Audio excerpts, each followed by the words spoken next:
اور وہ اپنی باتیں منواتے ہیں یا وہ ایسرٹ کرتے ہیں اور وہ آئین میں جو رول ہے اس کے مطابق ایکٹ کرتے ہیں، ہماری یہ غلط فہمی یا خوش فہمی دور ہو چکی ہے. اب ہمیں اس طرح کی کوئی مس انڈرسٹینڈنگ نہیں ہے.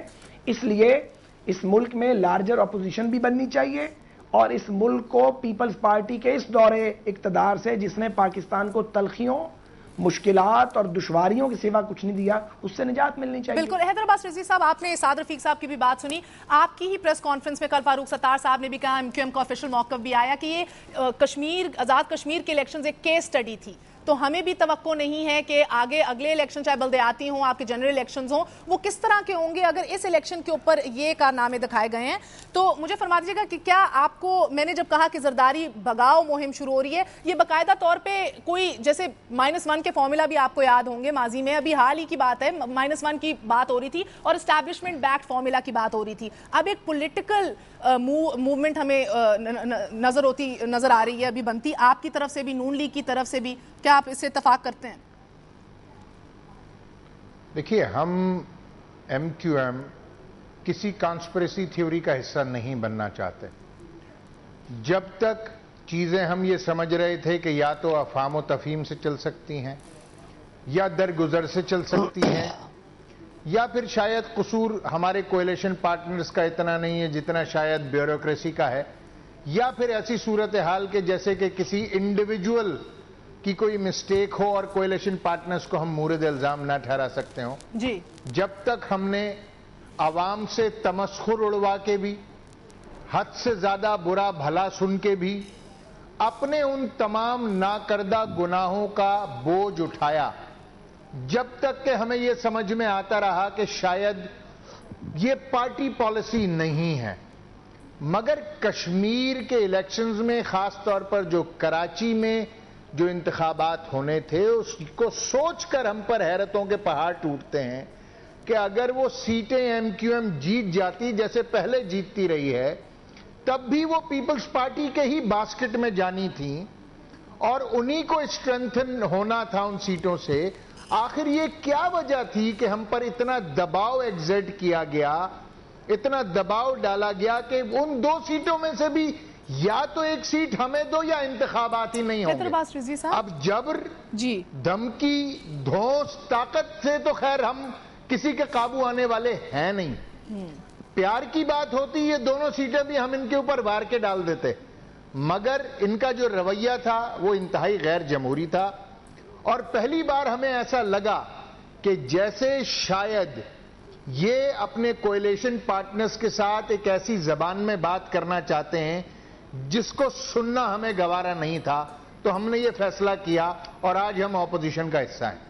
جی، مبارک ہو اس بات پہ آپ کو اپوزیشن کا. برا نہ مانیے گا حیدر صاحب، مگر میں نے شروع کے اندر بھی بات کی کہ اصل مسائل جو عوام کے ہیں، یہ دو کا درد ختم نہیں ہوتا کہ ہمارے مسائل کو کوئی بنیاد نہیں بناتا علیحدگی کی.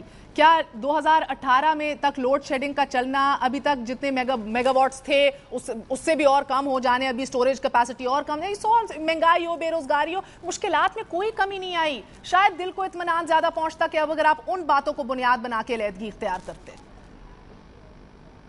آپ کو شاید یاد ہوگا کہ اسی برس پیٹرول کی قیمتیں جب آسمان سے باتیں کرنے لگی تھی تو ہمارے باقاعدہ ہماری گورنمنٹ کے ساتھ کولیشن گورنمنٹ کا ہم حصہ تھے، وہاں پر ہم نے ڈائیلاگ کیا. ایک بار پیٹرول کی جو قیمتیں بڑھی ہم نے اس کو 0 کروا دیا، دوسری بار ہم نے اس کو آدھا کروا دیا، اور تیسری بار جب قیمتیں بڑھی تو ہمارے پیچھے کھڑا ہونے والا کوئی نہیں تھا. اور یہ ایم کیو ایم ہی ہے جو کہ چاہے عوامی مسائل ہوں یا جمہوریت کے بنیادی اصول ہوں. دیکھیے 2 سیٹیں اگر ایشو ہوتی ہمارے لیے تو ہم وفاق میں 2 وزارتوں، سندھ میں گورنرشپ اور صوبہ سندھ کی ہی 14 وزارتوں کو خداحافظ نہیں کہتے، مگر یہاں پر بات بنیادی عوامی جمہوری اصول کی تھی کہ جب ہمارے کولیشن پارٹنرز ہی ہمارے حق پہ ڈاکہ ڈالنے کی کوشش کریں تو پھر صورتحال باقی کیا بچتی ہے؟ بالکل. چانڈیو صاحب السلام علیکم, آپ کی جانب آتی ہوں. اب خدشہ یہ ابھرتا جا رہا ہے کہ بس آپ کولیشن پارٹنرز کے حق پہ جو ہے وہ ڈاکہ نہیں ماریں گے, بلکہ پورے پاکستان کے عوام کے حق کے اوپر بھی ڈاکہ ڈالا جا سکتا ہے. زرداری صاحب کے اوپر سوالیہ نشان کھڑے ہو گئے ہیں. سعد رفیق صاحب کو آپ نے سنا, زرداری بگاؤ مہم نہیں, اب تو اس حکومت سے جان چھڑاؤ مہم کا آغاز ہونے والا ہے. کیا کہیں گے؟ پہلی بات تو میں آپ سے 1 منٹ کے لیے ضرور سنیے گا. آپ مجھے وقت سے پہلے ٹوک دیتے ہیں, میں بھی آپ کے کہنے پہ چپ ہو جاتا ہوں, لیکن ابھی 3-4 دوستوں سے پوچھ کر پھر مجھ سے پوچھ رہی ہے تو ضرور مجھے 1-2 منٹ دیجیے گا. پہلی بات تو یہ کہ جو آپ نے تمہید باندھی ہے اپنی گفتگو کے آغاز میں, وہ حقیقت پر مبنی نہیں ہے. آپ پڑھتے نہیں ہیں, باتیں سن کر تبصرہ کرتے ہیں, آپ نے پڑھا نہیں ہے. آپ پروفیسر غفور کو پڑھیں, الیکشن کا مسئلہ بھٹو صاحب کے ساتھ نہیں ہے. آپ اور لوگوں کے مضامین پڑھیں, کتابوں میں آ گئی ہے الیکشن ذوالفقار علی بھٹو کے ہٹانے کا سبب نہیں تھا. طے شدہ پروگرام کے تحت بہت پہلے الیکشن سے پہلے آپ رفیع رضا کی یادوں کو پڑھیں, بھٹو کو اتارنا الیکشن کی بات نہیں تھی. لاڑکانہ کی 1 سیٹ بھٹو کے اتارنے کا باعث نہیں بنی. کسنجر کی ملاقات کا پڑھیں, آپ کو معلومات ہو جائے گی. ذوالفقار علی بھٹو کو الیکشن کی وجہ سے نہیں, ایک طے شدہ منصوبے کے تحت, بین الاقوامی سازش کے تحت ایک جنرل نے اتارا اور انہوں نے ان کو قتل کیا ہے عدالت کو استعمال کر کے. لہٰذا ریکارڈ کو درست کریں.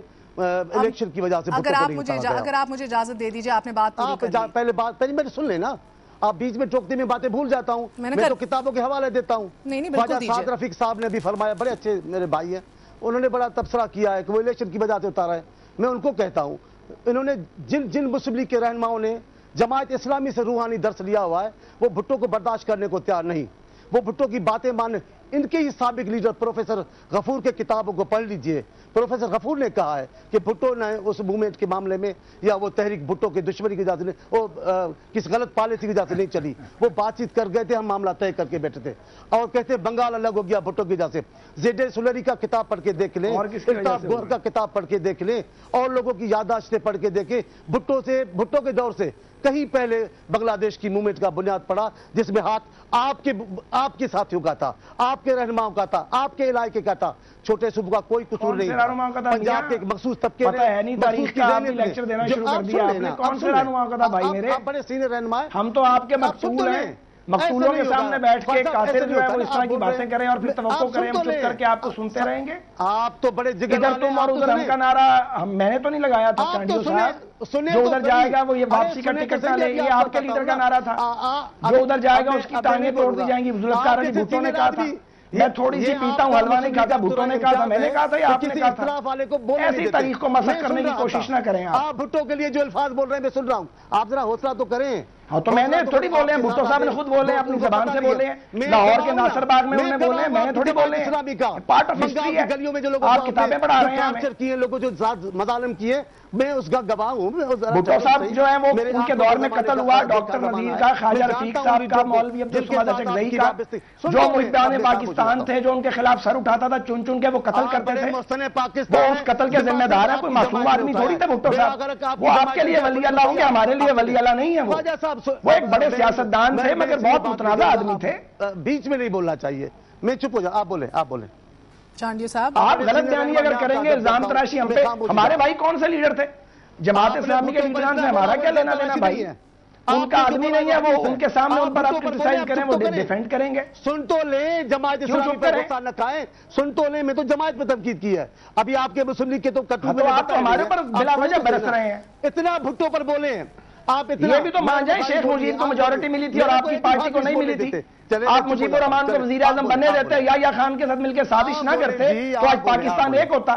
یہ ملک ٹوٹا آپ کے لیڈر کے لالچ کی وجہ سے. آپ بولتے رہے کیا, سب لوگ جانتے ہیں بنگال کی علیحدگی کا ذمہ دار کون ہے, وہ سب لوگ جانتے ہیں. اگر آپ دونوں اجازت دیں, تاریخ کی درستگی کے لیے تو یہ شو آج ہو نہیں رہا. ہم لسٹیں بنا لی ہیں, ہم نے کون کون سی کتابیں پڑھنی چاہیے, مگر چانڈیو صاحب آپ میرے لیڈر پہ الزام لگا رہے ہیں, 2 مل کر میں جواب نہ دوں, یہ تو بری بات ہے نا. آپ مجھے بھی تو بھٹو صاحب ہمارے بھی لیڈر تھے جناب, کیا ہم اس تاریخ کو رد کرتے ہیں, کیا ہم اس کو لیڈر نہیں مانتے؟ ہمارے بھی وزیر اعظم رہ چکے ہیں. مجھے بھی سن لیجئے نا, میں کتابوں کے نام لے رہا ہوں. آپ کے لیڈروں نے, آپ کے اہل پنجاب کی دانشوروں نے کتابیں لکھی ہیں.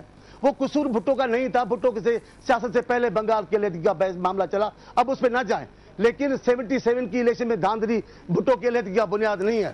میری بات چانڈیو صاحب بس اتنی تھی کہ ان کے خلاف جو بھی سازش تھی اس کا جواز تو الیکشنز ہی بنے تھا. میری بات تو بس ادھر تک محدود تھی. جی نہیں, الیکشن نہیں بنے, الیکشن بنایا گیا ہے, وہ نہیں تھا. جب الیکشن دھاندلی نہیں دھاندلا کیا تھا. چلے چھوڑیں اس بات کو نا, میرے سوال کا جواب دیجیے چانڈیو صاحب. اب آپ وہی بات کریں گے جو آپ کہنا چاہتی ہیں. نہیں, میں تو آپ سے سوال کرنا چاہتی ہوں صاحب. تنقید برداشت کرتا ہوں, اختلاف بھی کرتا ہوں, تسلیم بھی کرتا ہوں. یہ حقیقت سے انکار کر رہی ہے. محترم چانڈیو صاحب, آپ سے میں سوال کرنا چاہتی ہوں, پیپلز پارٹی کی حکومت ہٹاؤ مہم کا کیا کریں گے؟ اتنا سارا آپ 2 حضرات بول گئے, آپ بھی بولی ہیں, خواجہ بھائی بھی بولے, مجھے بولنے تو دینا, یہ تو بڑی بات ہے. اب آپ کشمیر کی بات کرتے ہیں, میرے بھائی حیدرآباد بات کر رہے ہیں. یہ ہمارا معاملہ نہیں ہے. 2 الیکشن کی وجہ سے ہمارا معاملہ, 2 سیٹوں کی وجہ سے معاملہ نہیں ہے. یہ الیکشن کمیشن نے کیا ہے. کیوں کیا ہے؟ کراچی میں ریٹرننگ آفیسر کے ساتھ کیا ہوا ہے, کیا بات چیت ہوئی ہے, میں اس پہ ابھی نہیں بولتا. یہ ابھی اس وقت میرا بولنا نہیں ہے. آپ پوچھ لیں الیکشن کمیشن کے گلے پڑ جائیے کہ جناب آپ نے کیوں کیا ہے, وہ آپ کو حالات بتا دیں گے. 2 سیٹوں کی وجہ سے ہم کیسے اپنے دوستوں کو, اور اب بھی ہمارا نہیں ہے. میں کہتا ہوں جس مقصد کے لیے MQM اور پاکستان پیپلز پارٹی نے معاہدہ کیا وہ مقاصد مکمل طور پر ابھی تک حاصل نہیں ہوئے, لہذا ہماری علیحدگی کا کوئی جواز نہیں بنتا. ہمیں دونوں مقاصد کون سے تھے چانڈیو صاحب؟ آج یہ عوام پہ یہاں کرتے ہیں, وہ مقاصد کون سے تھے؟ وہ مقاصد کیا تھے چانڈیو صاحب جس کی وجہ سے یہ آپ نے اتحاد کیا تھا, یہ دلوں کو ملایا تھا, یہ نسلوں کو ساتھ چلانے کے وعدے کیے تھے, وہ کیا مقاصد کیا تھے؟ وہ مقاصد MQM بھی آپ کو بتائے گی. میں بھی کہوں گا ہم چاہتے کہ سندھ میں امن امان رہے, ہم چاہتے تھے کہ سندھ میں جمہوری جو ماحول ہے وہ بنا رہے, سندھ کے مستقل باشندے آپس میں خون خرابہ نہ کریں, اور جو ماضی میں نقصان ہوا ہے کراچی کا اور سندھ کا وہ نہ ہو. کراچی کی بے چینی پاکستان کی بے چینی بن جاتی ہے, کراچی کا معاشی نقصان پاکستان کا معاشی, ہم دونوں جماعتوں نے اس بنیاد پہ کیا تھا. جو آپ کراچی میں تو صورتحال دیکھ رہے ہیں, آپ کے اتحاد نے کون سے خون کی نہریں بہائی ہیں. بلکہ یہ میں آپ کے پاس آتی ہوں حیدرآباد رضوی صاحب, اب ایک ڈر بھی ابھر رہا ہے, ایک سوال بھی ابھر رہا ہے کہ اب کراچی کی صورتحال کیا بنے گی امن و امان کے حوالے سے. آپ کی علیحدگی کے بعد کیا کہیں گے آپ؟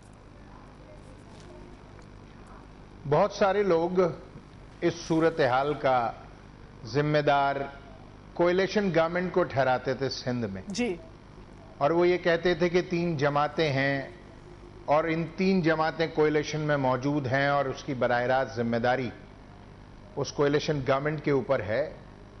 چلیے ہم اس کولیشن گورنمنٹ میں نہیں ہیں اب, اور اب جو اس گورنمنٹ میں ہے ذمہ داری اس کی ہوگی.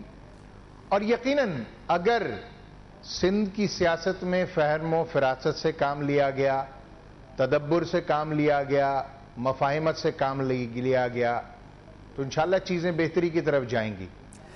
اور اگر خدا نخواستہ پھر کسی جبر, طاقت, دھونس, دھمکی اور دباؤ کی سیاست کی گئی تو there is an equal reaction to every action. چھوٹا سا وقفہ لیں گے اور اس کے بعد اس پہ مزید تبصرہ لیں گے حیدرآباد رضوی صاحب سے. There is an equal reaction to every action. ہر عمل کا رد عمل بھی ہوتا ہے اور خوفناک بھی ہو سکتا ہے, اور مزید خوفناک کیا ہوتے ہیں ہم دیکھ سکتے ہیں یا سہ سکتے ہیں کراچی میں. اور اسی کے ساتھ ساتھ واپس آ کے بات ہوگی اس سوال کی کہ جس کا جواب جو ہے چانڈیو صاحب نے نہیں دیا بلکہ تاریخ کے سبق ہمیں سنائے. زرداری صاحب کو اگر ہٹایا جائے یا پیپلز پارٹی کی حکومت کو ختم کیا جائے کہ جو لگ رہا ہے کہ اب اپوزیشن کا 1 پوائنٹ ایجنڈا بنتا چلا جا رہا ہے, تو یہ کس طرح ہوگا؟ 3-4 آپشنز ہیں, آپ کو بریک کے بعد بتائیں گے. ہمارے ساتھ رہیے گا.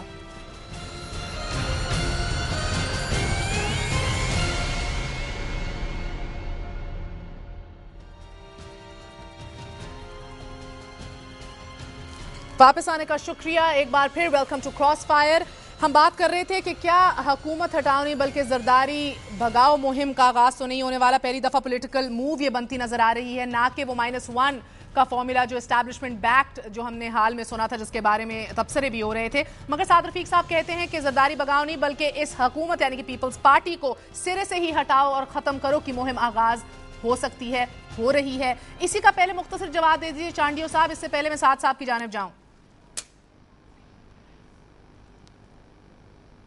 ہلو چانڈیو صاحب, اسی کا جواب دے دیجئے, اس سے پہلے میں سعد صاحب کی جانب جاؤں. ہاں تو ٹھیک ہے, آپ جو کہ میرے آواز نہیں آ رہی تھی, آپ نے جو کہا کہ زرداری صاحب کی بات ہے صرف, وہ آپ اپنے طور پہ جو تبصرہ کر رہی ہیں, لیکن اصل بات خواجہ سعد رفیق صاحب کہہ رہے ہیں وہ صحیح جواب ہے. جی اچھا، آپ کی حکومت ہٹانے کا چھڑانی ہے. اچھا پیپلز پارٹی سنیے اب بی ذرا تھوڑا مجھے بھی سن لیا کرے نا. اب خواجہ سعد رفیع کا جواب صحیح ہے. انہوں نے پیپلز پارٹی سے جان چھڑانے کے لیے بھٹو کو قتل کروایا. انہوں نے پھر دیکھا کہ بی بی اب پیپلز پارٹی سے جان چھوٹے گی. بی بی نے پیپلز پارٹی سنبھالی, ان کو بڑی مایوسی ہوئی. پھر بی بی سے جان چھڑائی گئی. انہوں نے سمجھا بی بی کے بعد کوئی نہیں ہے. پھر زرداری صاحب آ گئے.